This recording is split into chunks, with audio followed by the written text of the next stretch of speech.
আপনারা আমার খোঁজ রাখেন না, এই জন্য মনে করছেন আমি হারিয়ে গেছি। 2016 সালে আমি একটা বাইক অ্যাক্সিডেন্ট হয়েছিল। আমার প্রাপ্তিটা হচ্ছে এটাই যে এখন যে মানুষ বলে আপনি কেন ছাড়লেন। ছোটবেলায় টিভি পর্দায় এই মানুষটাকে আপনারা অনেকেই দেখেছেন, অনেকেই তাকে চিনতেন এবং মাঝে মধ্যেই আপনারা ফেসবুকে কমেন্ট করেন যে মনি ভাই আসলে কোথায়। যখন সৈকত ভাই আম্পায়ারিং করেন বা অন্যরা আম্পায়ারিং করেন, সবাই আসলে মনি ভাইকে খোঁজেন। মনি ভাই আপনি আসলে কোথায়? মানুষের প্রশ্ন এটা, আসলে হুট করে আপনার হারিয়ে যাওয়া। আমি এখানে আছি, আমি তো হারাই নাই। আপনারা আমার খোঁজ রাখেন না, এই জন্য মনে করছেন আমি হারিয়ে গেছি। আসলে না, আমি ক্রিকেট বোর্ডে 2016 সাল থেকে আম্পায়ারদের কোচ হিসেবে কাজ করছি। তো আমি হারিয়ে যাইনি, তো আমি তো ক্রিকেটে আছি।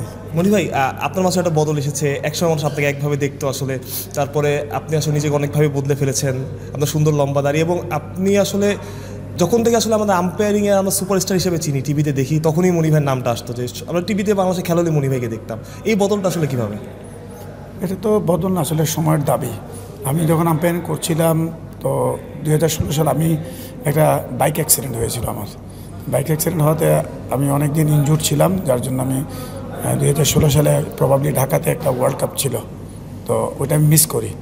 তো মিস করাতে আমি চিন্তা করলাম যে না, আমার ক্যারিয়ারটাকে আমি আর বেশি দীর্ঘ করব না ক্রিকেট আম্পায়ারিংয়ে। সো আমার একটা ইচ্ছা ছিল যে আম্পায়ারদের নিয়ে কাজ করব, কারণ আমার সাথে সবাই তো কোচ হিসেবে কাজ করছে, প্লেয়ার্স কোচ, ক্রিকেট টিমের প্লেয়ার্স কোচ হয়েছে।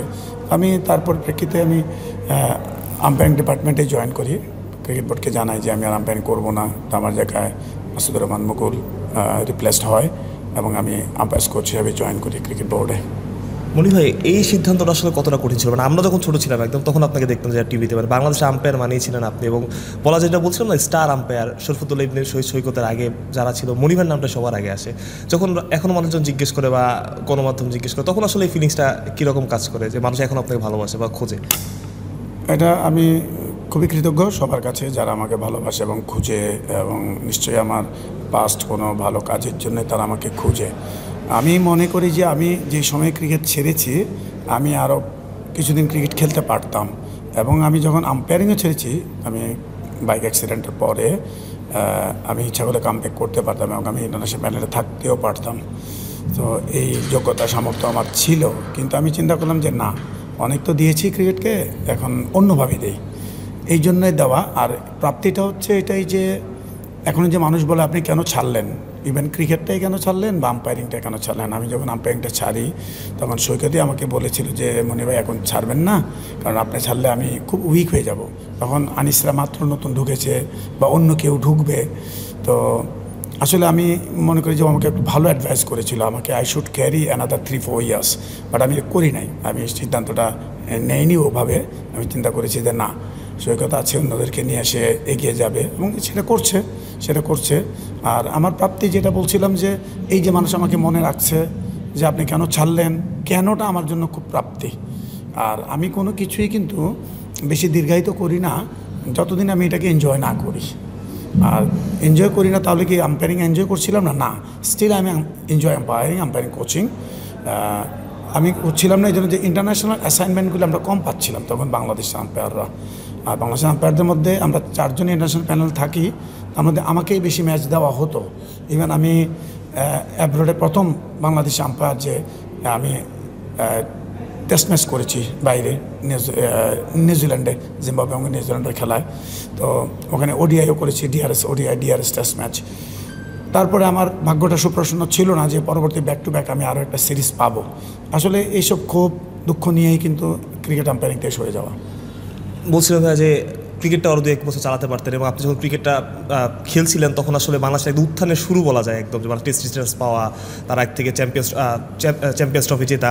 তো কোন ডিসিশনটা আসলে বেশি কঠিন ছিল, আম্পায়ারিং ছাড়া না ক্রিকেটটা ছাড়া? আগে দুইটাই কঠিন ছিল, দুইটাকেই ভালো বুঝেছি, ভালো খেলার চেষ্টা করেছি, ভালো আম্পায়ারিং করার চেষ্টা করেছি, এবং দুটাকে এনজয় করেছি প্রচুর।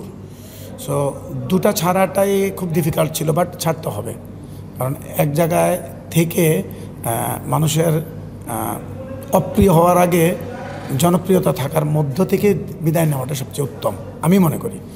এবং সেই দৃষ্টিকোণ থেকে আমি কিন্তু খেলোয়াড়ি জীবনও অবসান ঘটিয়েছিলাম এবং আম্পায়ার জীবনের অবসান ঘটিয়েছিলাম।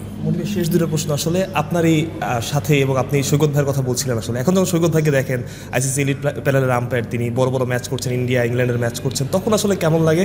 আবার সৈকত ভাইকে আপনি আসলে কীভাবে রেট করেন? ডেফিনেটলি সৈকত ভালো করছে। 17 বছর সৈকত ইন্টারন্যাশনাল প্যানেল আম্পায়ার ছিল, তারপরে সে এলিট হওয়ার সুযোগ পেয়েছে এবং এলিট হয়েছে। সো আমাদের এত বড় কেরিয়ার কোনো আম্পায়ার কিন্তু গড়েনি ইন্টারন্যাশনাল প্যানেলে। নাদির ভাই অনেক দিন আম্পায়ার করেছে, বা মাহবুর রহমান ভাই বা আক্তারউদ্দিন শাহিন ভাই করেছে, কিন্তু ওই সুযোগগুলি তখন ছিল না। সৈকতের হাতে এই সুযোগটা ছিল, এবং স্টিল আমাদের এখন যারা আম্পায়ার আছে তাদের সুযোগ হয়েছে বিকজ অফ কোভিডের সময়।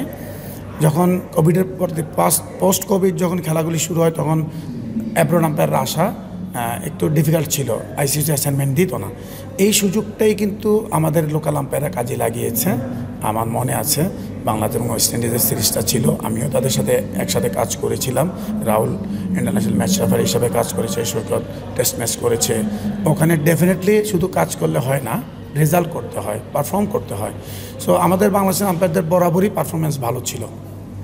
আর সৈকত যেহেতু অনেক দিন করছে, সৈকত এলিট হওয়ার 3-4 বছর আগে পর্যন্ত, মানে এলিট হওয়ার আগে 3-4 বছর সে খুব ভালো আম্পায়ারিং করেছে, যেগুলি কিনা আইসিসির কাছে রেকর্ড হিসাবে আছে। এবং তারা যখনই আম্পায়ারকে প্রমোট করে, তখন একটা ক্রাইটেরিয়া ছিল যে আপনার এমার্জিং প্যানেল আম্পায়ার হওয়া, যেটা সৈকত হচ্ছিল না গত 4 বছরও, মানে এলিট হওয়ার আগে।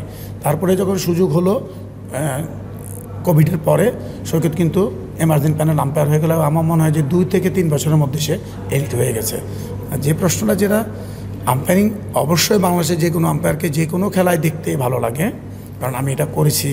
তারা আমার স্ট্রেট ওয়ে স্টুডেন্ট না, কিন্তু আমি যেহেতু বাংলাদেশের আম্পায়ার্স কোচ, তারা আমার আন্ডারে, বাট তারা representing Bangladesh, they are working in ICC, but still আমাদের আম্পায়ার, আমার umpire.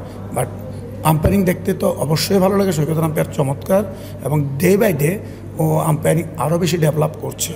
Knowledge, field technique, decision makings করছে। এবং সাথে সাথে যারা লোকাল আম্পায়ার আছেন আরও 3-4 জন, পাকিস্তানি সিরিজটা করলো, আমাদের টি20 করলো, মাসুদুর রহমান, গাজী আশরাফ সোহেল, মোর্শেদ আলী খান সুমন এবং তানভীর আহমেদ, এরাও ভালো করছে। বাট এখানে সম্ভাবনাময় আম্পায়ার আছে যারা কিনা এলিটে যেতে পারে। মনি ভাই যেমনটা বলছিলেন, আসলে বাংলাদেশেও সম্ভাবনাময় আম্পায়ার আছে, কিন্তু আমাদের আম্পায়ারিংয়ের বা যাকে দেখে আমাদের চেনা আম্পায়ারদের, তাদেরই একজন মনি ভাই। এবং আপনারা অনেকে প্রশ্ন করতেন যে আসলে মনি ভাই কোথায়। মনি ভাই আমাদের সামনে, এবং একসময় মাঠে আম্পায়ারিং করতেন, এখন আম্পায়ারদের নিয়ে কাজ করছেন। ক্রিকেটের সাথেই মনি ভাই আছেন। মাহফুজ প্রত্যয়, বিডি ক্রিক টাইম।